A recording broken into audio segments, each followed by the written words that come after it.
Good morning. I'm Frank Kaufmann. I'm doing a piece this morning I've entitled Real Virtue.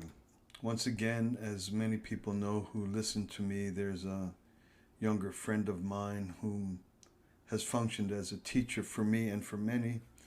And the special thing I like about reading his stuff is unusual angle, the odd things he catches that strike me as intuiting key truths in ways that surprise me or that I would never think of. And today was another one, and so I just want to share on that one because I think it carries a lot of real reconstruction of thought for people who are interested in trying to be better people. He's in the middle of talking to some group of people, some group of idealists, and hits upon this subject almost out of the blue, but hits upon it, and he goes, I'm reading here, there is a way to earn things. Earning is important to you. Why? Because you have to make a living. That's personal earning. Yes, there is the concept of that, but shouldn't there be a concept of universal earning? What's that? I guess that's the opposite of personal earning. Something that can benefit something greater than yourself. In the extreme sense, humanity. That's big, but hey, why not? We have to at least talk about it, think about that concept, and why not make it exist? Is that a sense of idealism? Is that how idealism is born? Should that matter to everybody? You think about earnings, you have to think about that too. Not just you, but all if you believe in God. Otherwise, why would you want to talk about God? So, the thing that struck me here, why I wanted to chat about it briefly, is that there is the side of every person, I think probably every person ever born, that wants to make a difference in the world and that has a side of us or a capacity or a natural impulse that we care about things far greater than ourselves. So, for example, all what are called SJWs, social justice warriors. Social justice warriors is a nickname given to people who have concerns for something larger than themselves. It may be all quote unquote people of color, or it may be women or transgender people or whales or the environment, or these are things which indicate that we're not living in a selfish manner, but rather our lives and our passions and our concerns and how we invest ourselves and how we commit ourselves and orient our lives has to do with larger concerns, with larger demographics, with larger groups of people. Essentially, it's evidence that I don't live selfishly. And the name SJWs or social justice warriors is handled by some as incriminating or negative, and what's associated with that way of life is often called virtue signaling. And virtue signaling would suggest that an SJW is living in the comfort of their first world life.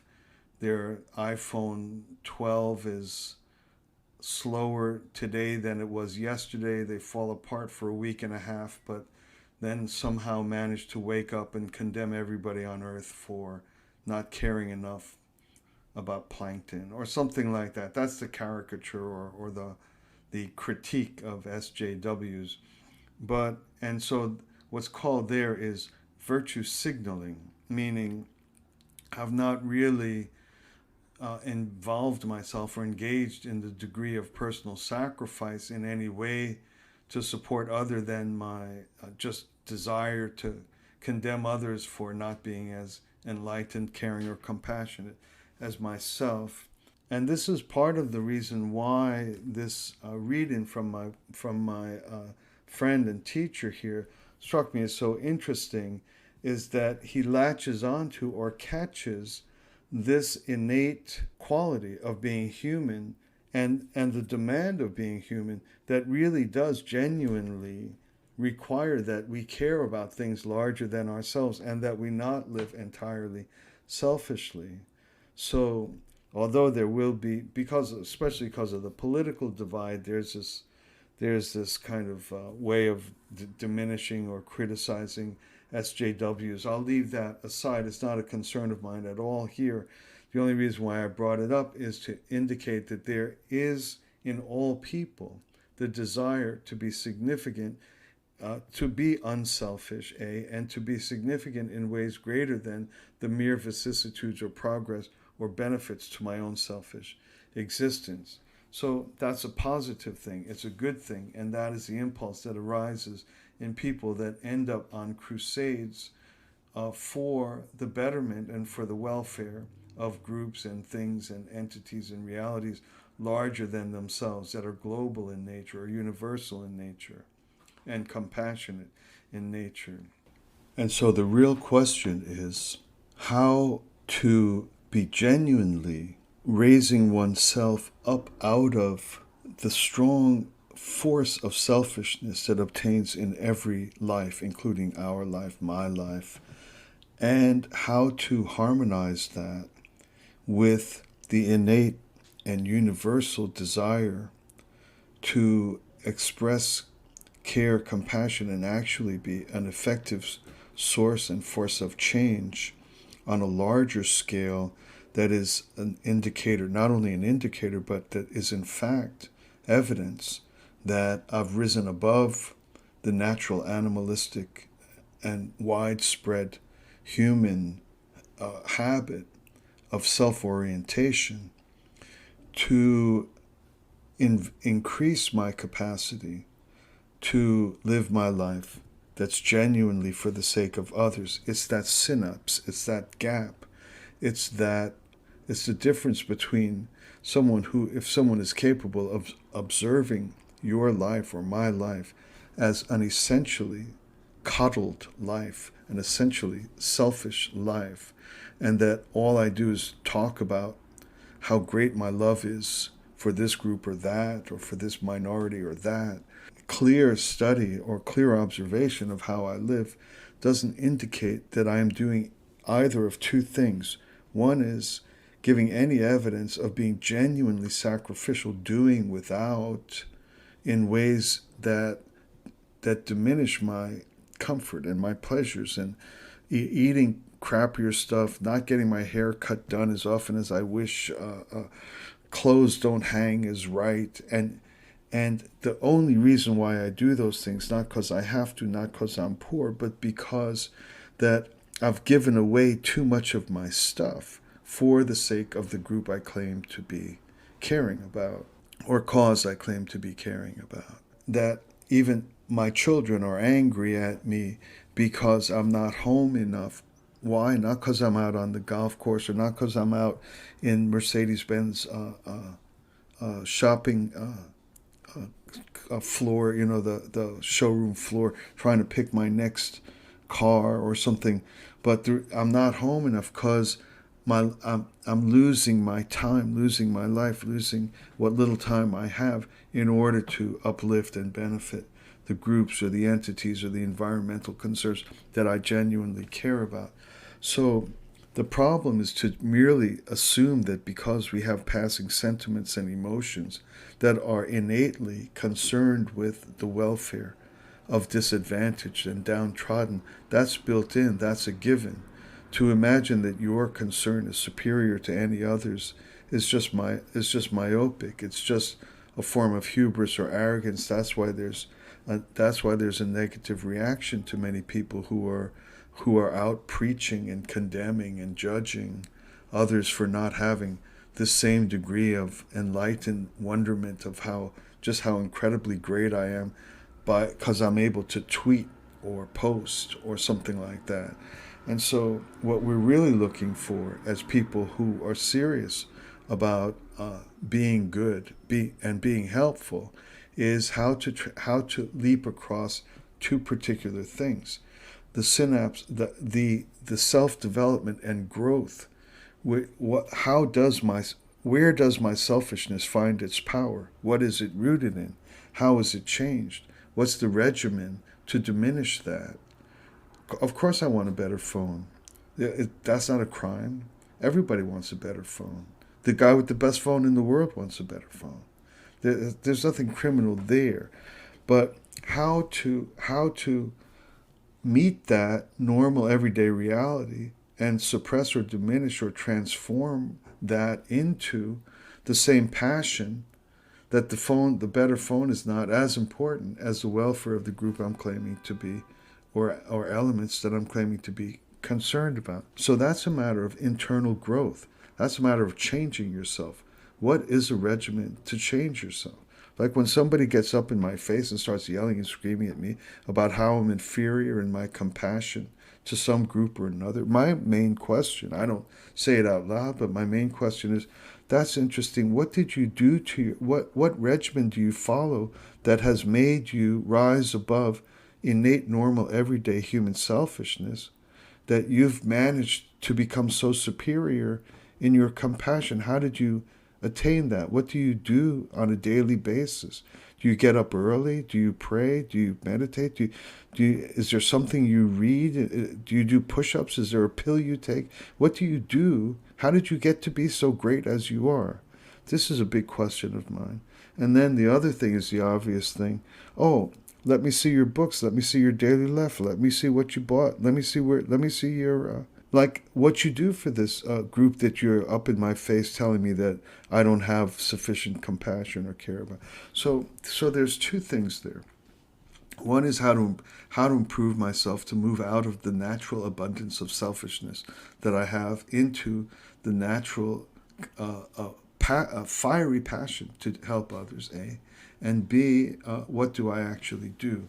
And that's why this reading this morning has so much appeal to me, because this friend of mine, whom I always say comes up with these great angles on things, hits on an important synapse. He hits on earnings. And earnings is always thought of as a natural part of maintaining myself. I need earnings. That's why I go to work. That's why I suffer for some fool who's like making rubber bands or making sugar-filled baked beans that is going to addict little kids and give them no nutrition. Or that's why I go all day long, 8 hours a day, giving all of my days to some dude or some lady who doesn't even have any great social thing in her life. She's just making more money than me, and I fulfill some little part of what they're trying to do, and that's earnings. That's earnings. It's legitimate. I have to do it. It's a job I could get. I'm not really there to decide how much change in the world that this person, my boss, is making. I just have to earn. And so my buddy says here, the earnings is important to you. Why? Because you have to make a living. You literally have to make a living. If you have kids, you got to feed them on top of it. So he goes, that's a personal thing, yes. But he goes, but what about universal earning? And this is what caught my interest. He goes, what is that? It seems like it just popped up in his mind. Universal earnings. There's some people who talk about universal this idea of everybody just give everybody money. But universal earning, that means that you're laboring away, and the income. He goes, what is that? He goes, I guess that's the opposite of personal earning, something that can benefit something greater than yourself. In the extreme sense, humanity.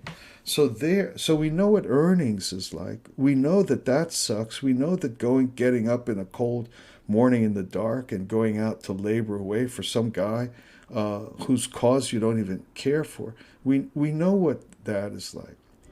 And so that universal earnings is is translating in concept the idea of going out to work, that crappy reality. And I shouldn't speak about work like that. I like work. Personally, I like work. It's enjoyable to me, but I'm just kind of giving it that caricature. So we know what earnings is like. We know what getting up and going to work is like. We know the monotony of day-to-day work, even no matter how much we love our work, to try to stay inspired about it and try. We know what earnings is like. It's perpetually and incessantly a self-oriented thing, and it's precisely that he hits upon. to make it uh, your SJW cause? What about earning something greater than yourself? How about everybody? He goes, at least we have to think about that. Isn't that some sort of idealism? Isn't that how idealism is born? It should matter to everybody. It should matter to everybody. And so when I say that I'm for this group or that, if I'm for that downtrodden or injustice suffering group or that, or if I want to change that or improve that, that I actually invest in the classic trade-off. I labor and I work and I have earnings, and those earnings are for all.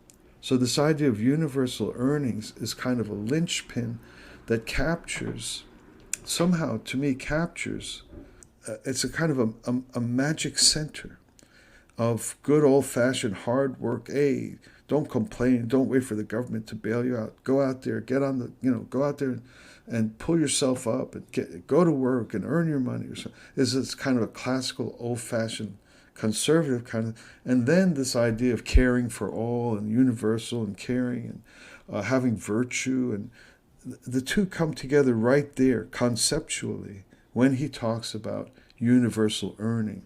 So I think it's an incredible concept. I think it's highly applicable personally, and this is what inspired me to offer these few thoughts this morning on how to harmonize our natural self-orientedness, even our healthy self-orientedness, with our natural public-mindedness and our natural universal compassion for all.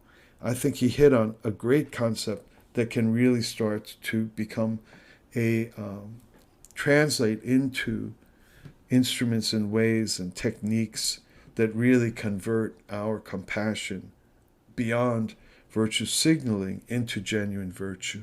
Okay, thanks a lot for listening. Very happy to be with you today. I'll talk to you again soon.